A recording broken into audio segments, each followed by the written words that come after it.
This video is for architects in Victoria who specialize in townhouse design and are familiar with Rescode. Clause 55 has now been implemented in all planning schemes in Victoria to make the approval of townhouses more efficient and predictable. It now provides architects with the ability to work on projects across Victoria without having to navigate local requirements. Here are 4 advantages and disadvantages of Clause 55. If the standard is met, the objective is deemed to be met. Local council or VCAT has no discretion to conclude that an objective has not been met. In the previous version of Rescode, if a standard was met, a decision could be made that the objective was not. This can no longer happen. When assessing an application, a council does not have the discretion to consider planning policies that are within the scheme but that sit outside of Clause 55. This prevents council from relying on local policies unique to their own municipality, such as neighborhood character, as the basis of decision making. All standards related to neighborhood character are now prescriptive, rather than a combination of prescriptive and descriptive standards. This makes it straightforward for architects to design to standards that are consistent across every municipality in Victoria and takes the often maligned neighborhood character debate off the table. Public notice is still required to be given to neighbors, but when the design meets all of the standards of Clause 55, there is no avenue for objectors to appeal to VCAT. There are new standards related to environmental sustainability that must now be met and will require more information to be included within a set of architectural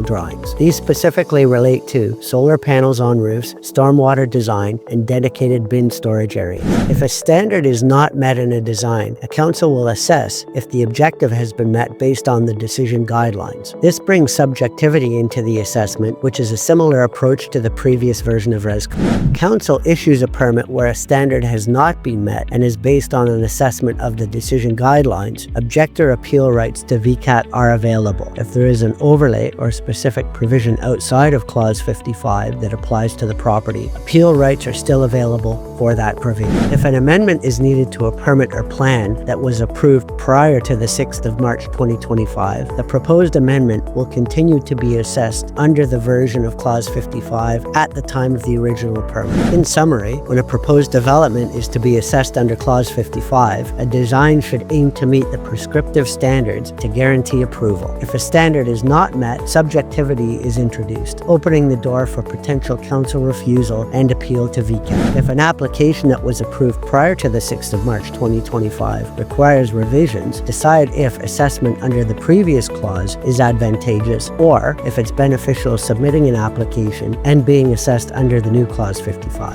If you would like assistance obtaining a planning approval for development under Clause 55, contact CS Town Plan.